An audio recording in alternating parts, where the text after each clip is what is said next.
10 muscle building fundamentals you need to learn. It's not easy to build muscle. Every guy knows that. Yes, you go into the gym, and you lift weights, and you may see some gains. But if you really want to pack on serious size and muscle, you need a plan, and it's more than randomly picking up a few dumbbells, and slamming through some reps and sets. Instead, there are defined tactics, both in terms of diet and in terms of training, that get you the results you want. And those tactics are generally take a bit of planning. Workouts without a plan just won't get you to the goals you want. You need a strategy.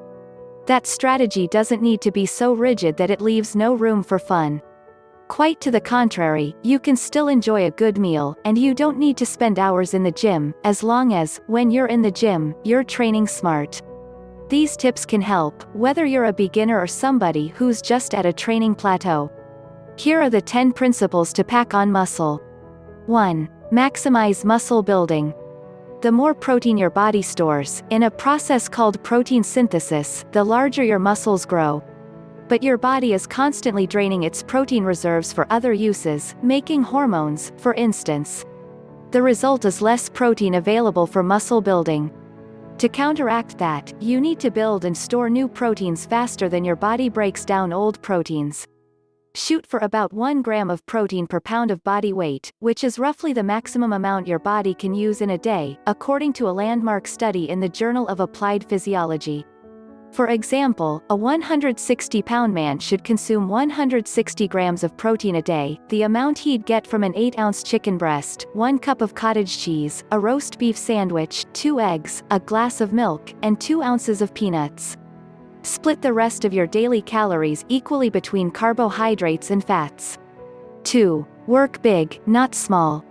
Yes, biceps curls are fun, but if you want to put on muscle, you have to do more to challenge your body. And one key to doing that is working through so-called multi-joint movements. Yes, isolation training has value, but it can't be the backbone of your training. Instead, you want to do exercises that challenge multiple joints and muscles at once.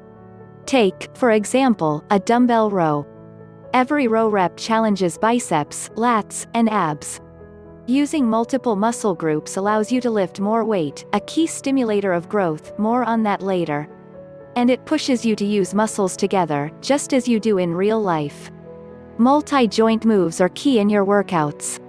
Make sure moves like squats, deadlifts, pull-ups, and bench presses are in your workout to take advantage of that.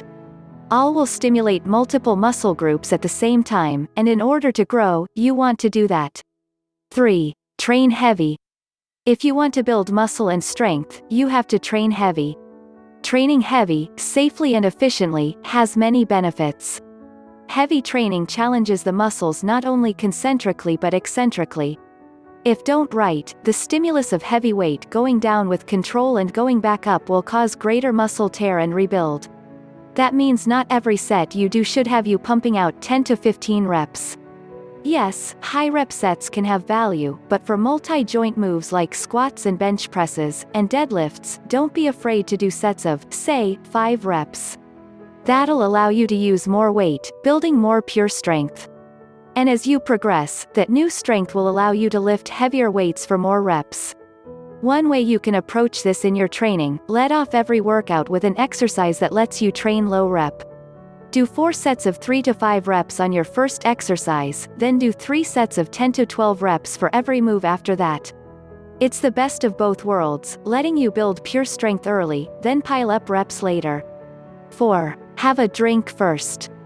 A 2001 study at the University of Texas found that lifters who drank a shake containing amino acids and carbohydrates before working out increased their protein synthesis more than lifters who drank the same shake after exercising. The shake contained 6 grams of essential amino acids, the muscle-building blocks of protein, and 35 grams of carbohydrates.